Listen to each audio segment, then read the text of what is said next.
Guys നമ്മൾ നമ്മുടെ ചാനലിൽ ഇടക്കാലത്ത് OCAയുമായി ബന്ധപ്പെട്ടിട്ടുള്ള ഒരുപാട് വീഡിയോസൊക്കെ ചെയ്തിട്ടുണ്ടായിരുന്നു. ഇപ്പം പലരൊക്കെ ചോദിക്കുന്നുണ്ട് എന്താണ് അതിനെപ്പറ്റി സംസാരിക്കാത്തതെന്നുള്ളത്.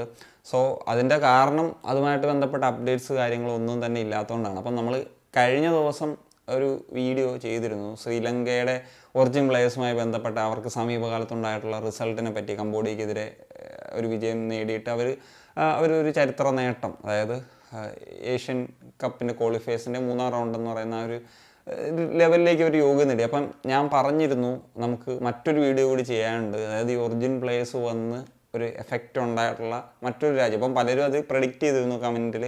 യെസ്, ഇന്തോനേഷ്യയെ പറ്റി തന്നെയാണ് നമ്മൾ ഇന്നത്തെ ഒരു വീഡിയോയിൽ സംസാരിക്കാൻ പോകുന്നത്. സോ ഇന്തോനേഷ്യയിലേക്ക് വരുമ്പോഴത്തേക്കും അവർ കുറച്ച് നാളുകൾക്ക് മുമ്പ് ഒരു ബാനൊക്കെ കിട്ടിയിട്ട് ഫിഫ റാങ്കിങ്ങിലൊക്കെ ഏതാണ്ട് 200-നോടൊക്കെ അടുത്ത് വരെ എത്തിയിട്ടുള്ള ഒരു സാഹചര്യം ഉണ്ടായിരുന്നു. അവിടെ നിന്നാണ് അവരിപ്പോൾ ഫിഫ റാങ്കിങ് 129-ാം സ്ഥാനത്ത് എത്തി നിൽക്കുന്നത്. അതായത് ഇന്ത്യ 126-ആണ്. ഇന്ത്യയേക്കാൾ ജസ്റ്റ് 3 റാങ്കിങ് താഴെയാണുള്ളത്. ഇന്ത്യയേക്കാൾ റാങ്കിങ് താഴെയാണെങ്കിലും ക്വാളിറ്റി വൈസ് ഫാർ അഹെഡ് ആണ് എന്നുള്ളത് ഉറപ്പായിട്ടും നമുക്ക് പറയാനായിട്ട് സാധിക്കും. ഇനി ഇന്തോനേഷ്യയുടെ സമീപകാലത്തെ പെർഫോമൻസ് നോക്കുമ്പോൾ അവർക്ക് ഏഷ്യൻ കപ്പിൽ റൗണ്ട് ഓഫ് 16ലേക്ക് യോഗ്യത നേടാൻ സാധിച്ചു. ഗ്രൂപ്പ് സ്റ്റേജിൽ അവർ വിയറ്റ്നാമിനെ പരാജയപ്പെടുത്തിയിരുന്നു. അതുപോലെ തന്നെ ഇറാഖിനെതിരെയും അതുപോലെ ജപ്പാനെതിരെയും തോറ്റിരുന്നെങ്കിലും അവർക്കെതിരെ ഒരു നല്ല പെർഫോമൻസ് നടത്താൻ സാധിച്ചു. പിന്നീട് റൗണ്ട് ഓഫ് 16ലാണ് അവർ തോറ്റ് പുറത്താകുന്നത്. എന്നാൽ അവരുടെ ഏറ്റവും നിർണായകമായിട്ടുള്ളൊരു പ്രകടനം വരുന്നത് വേൾഡ് കപ്പ് ക്വാളിഫയേഴ്സിൻ്റെ അടുത്ത റൗണ്ടിലാണ്. അവർ വേൾഡ് കപ്പ് ക്വാളിഫയേഴ്സിൻ്റെ 2ാം റൗണ്ടിൽ കടന്ന് 3ാം റൗണ്ടിലേക്ക് നമുക്ക് നേടാൻ പറ്റാത്തൊരു കാര്യമുണ്ടല്ലോ, അതിലേക്ക് ഇന്തോനേഷ്യ യോഗ്യത നേടിയിരുന്നു. എന്നാൽ അവിടെ വലിയ എക്സ്പെക്റ്റേഷൻസ് ഒന്നും ഇല്ലാതിരുന്ന ഒരു രാജ്യമാണ്. എന്നാൽ അവർ 2 ടീമുകൾ, ഒന്ന് ഫിഫ റാങ്കിങ് 56-ാം സ്ഥാനത്തുള്ള സൗദി അറേബ്യ, നമുക്കറിയാം സ്ഥിരം വേൾഡ് കപ്പ് കളിക്കുന്ന ടീമാണ്, അവർക്കെതിരെ ഒരു 1-1 ഡ്രോ. അതിനോടൊപ്പം ഓസ്ട്രേലിയക്കെതിരെ ഫിഫ റാങ്ക് 25-ാം സ്ഥാനത്തുള്ള രാജ്യമാണ്, അവർക്കെതിരെ ഒരു 0-0 ഡ്രോ. അങ്ങനെ ശക്തരായിട്ടുള്ള 2 ടീമുകൾക്കെതിരെ ഒരു ഡ്രോ നേടുന്നു എന്നുള്ളതാണ്. അതൊരു ഫ്ലൂക്കെന്നൊന്നും പറയാൻ പറ്റില്ല. കാരണം അവർ നന്നായിട്ട് തന്നെയാണ് പെർഫോം ചെയ്തത്. അവരുടെ ഒരു സ്റ്റൈൽ ഓഫ് പ്ലേ നോക്കുകയാണെന്നുണ്ടെങ്കിലും, അവരുടെ ആ ഒരു ഗെയിം ട്രാൻസിഷൻസ് നോക്കുകയാണെന്നുണ്ടെങ്കിലും, ക്വാളിറ്റി ഓഫ് പ്ലേയേഴ്സ് നോക്കുകയാണെന്നുണ്ടെങ്കിലും ഒക്കെ വേറെ ലെവൽ തന്നെയാണ്. ഒരു മിനി യൂറോപ്പ് ടീമൊക്കെ കളിക്കുന്ന പോലത്തെ ഒരു ഫീലിങ്സ് തന്നെയായിരുന്നു ഇന്തോനേഷ്യ നൽകിയത്.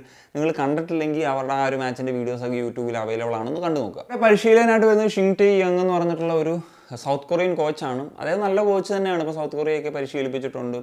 ഇന്തോനേഷ്യ കുറച്ച് നാളുകളായിട്ട് അണ്ടർ 20, അണ്ടർ 23 അങ്ങനെ അവിടെ നിന്നാണ് നാഷണൽ ടീമിൻ്റെ ഒരു ഇതിലേക്കൊക്കെ വരുന്നത്. പിന്നെ അദ്ദേഹം AFC ചാമ്പ്യൻസ് ആക്കിയിട്ടുള്ളൊരു ടീമിൻ്റെ പരിശീലകനൊക്കെയാണ്. അങ്ങനെ അല്ലാണ്ട് അദ്ദേഹത്തിന് ആസ് എ മാനേജർ എന്ന നിലയിൽ സക്സസ് ഉണ്ട്. പക്ഷേ അത് മാത്രമല്ല അവരുടെ ഈ പറഞ്ഞൊരു സമീപകാലത്ത് പെട്ടെന്നുണ്ടായിട്ടുള്ളൊരു ബൂമിൻ്റെ ഒരു കാര്യം എന്ന് പറയുന്നത്, അവർ ഇപ്പം കഴിഞ്ഞ ഒരു വേൾഡ് കപ്പ് ക്വാളിഫയേഴ്സിലെ ആ ഒരു മത്സരങ്ങളിൽ 13 പേരെയാണ് ഒറിജിൻ പ്ലേയേഴ്സിനെയാണ് അവരുടെ സ്ക്വാഡിൽ ഉൾപ്പെടുത്തിയത്. അതുപോലെ ഇപ്പം സൗദി അറേബ്യക്കെതിരെ നടന്നിട്ടുള്ള ഒരു മത്സരത്തിൽ നോക്കിക്കഴിഞ്ഞാൽ 8 പേരെയാണ് അവർ ആ ഒരു മത്സരത്തിൽ തന്നെ ഒരു ഒറിജിൻ പ്ലേയേഴ്സ് എന്ന നിലയിൽ കളിപ്പിച്ചിട്ടുള്ളത്. അതിൽ വെറും പ്ലേയേഴ്സ് അല്ല, അവരുടെ ഒരു ക്വാളിറ്റി എന്താണെന്ന് മനസ്സിലാക്കണം. ഇപ്പം ഗോൾ കീപ്പറായിട്ട് കളിക്കുന്ന താരത്തിൻ്റെ കാര്യം പരിഗണിക്കുമ്പോൾ FC ഡല്ലാസ് എന്ന് പറഞ്ഞിട്ടുള്ള MLS ക്ലബ്ബിൽ, അതായത് നമ്മുടെ ഹെസൂസ് ജിംനസ് ഒക്കെ സമീപകാലത്ത് കളിച്ചിരുന്ന ആ ഒരു ക്ലബ്ബിൽ കളിച്ചുകൊണ്ടിരിക്കുന്ന ഒരു പ്ലെയറാണ്. ഇനി ഡിഫൻഡേഴ്സിലേക്ക് വന്നു കഴിഞ്ഞാൽ ബെൽജിയം ലീഗ്, ഡച്ച് ലീഗ്, അതുപോലെ സീരിയ എയിൽ കളിക്കുന്ന പ്ലെയറുണ്ട് ഇറ്റലിയിൽ, അതുപോലെ സ്വാൻസി മുമ്പ് പ്രീമിയർ ലീഗ് കളിച്ച ക്ലബ്ബാണ്. അവരിപ്പം ഇംഗ്ലീഷ് ചാമ്പ്യൻഷിപ്പ് 2nd ഡിവിഷനിലാണ് കളിക്കുന്നത്. ഇനി അവരുടെ മിഡ്ഫീൽഡിലേക്ക് വന്നു കഴിഞ്ഞാൽ ഡച്ച് ലീഗിൽ കളിക്കുന്ന 2 പ്ലേയേഴ്സും ബെൽജിയൻ ലീഗ് കളിക്കുന്ന ഒരു പ്ലെയറുമാണുള്ളത്. അതുപോലെ സ്ട്രൈക്കറായിട്ട് കളിക്കുന്ന പ്ലെയർ A ലീഗിൽ വിസ്പൻഡോറിൽ കളിക്കുന്ന പ്ലെയറാണ്. അതുപോലെ അവരുടെ മാർസലിനോ ഫെർനാൻഡോ എന്ന് പറഞ്ഞിട്ടുള്ള ഒരു പ്ലെയറുണ്ട്, ഓക്സ്ഫോർഡ് യുണൈറ്റഡ്, അതായത് ഇംഗ്ലീഷ് ചാമ്പ്യൻഷിപ്പിൽ കളിക്കുന്ന ഒരു പ്ലെയറാണ്. ആ ഒരു ക്ലബിൻ്റെ ഇപ്പോഴത്തെ പരിശീലനം നമ്മുടെ മുംബൈയുടെയൊക്കെ പരിശീലനമായിരുന്ന ഡെസ് ബെക്ക്ഹാമാണ്. അങ്ങനെ അവിടെ ഒരു സ്ക്വാഡ് നോക്കിക്കഴിഞ്ഞാൽ ഒരു മിനി ഡച്ച് ടീം എന്നൊക്കെ വേണമെങ്കിൽ പറയാം. അതിനോടൊപ്പം തന്നെ ഈ പറഞ്ഞ ഇംഗ്ലണ്ടിൽ നിന്നും അതുപോലെ ബെൽജിയത്തിൽ നിന്നും ഒക്കെ താരങ്ങളുണ്ട്. അതുകൊണ്ട് തന്നെയാണ് ഈ പറഞ്ഞ പോലെ എന്തുകൊണ്ട് ഈ പറഞ്ഞ സൗദി അറേബ്യക്കെതിരെയും ഓസ്ട്രേലിയക്കെതിരെയും ഈ തരത്തിലുള്ള ഒരു ക്വാളിറ്റി ഓഫ് ഫുട്ബോൾ കാഴ്ചവെക്കാൻ സാധിച്ചു എന്നുള്ളതിൻ്റെ ഒരു റീസൺ അതാണ്. മാത്രമല്ല അവർ ഇനിയും ഇങ്ങനത്തെ താരങ്ങളെ എത്തിക്കാൻ വേണ്ടിയിട്ടുള്ള ഒരു വർക്കുകൾ നടന്നുകൊണ്ടേ ഇരിക്കുകയാണ് എന്നുള്ളതാണ്. പിന്നെ എനിക്കെന്താണെങ്കിലും തോന്നുന്നില്ല നമ്മുടെ ഒരു OCA പ്ലേയേഴ്സിൻ്റെ കാര്യം എടുത്തു കഴിഞ്ഞാൽ ഇത്രയും ക്വാളിറ്റിയുള്ള പ്ലേയേഴ്സൊക്കെ ഉണ്ട് എന്നുള്ളത്. എന്താണെങ്കിലും ഇന്തോനേഷ്യ ഇത്തവണത്തെ ഒരു വേൾഡ് കപ്പിലെങ്ങാനും യോഗ്യത നേടിയാലും അത്ഭുതപ്പെടാനില്ല. കാരണം ഇത്തവണ നമുക്കറിയാം 8+1 ആണ് ഒരു ഉള്ളത്.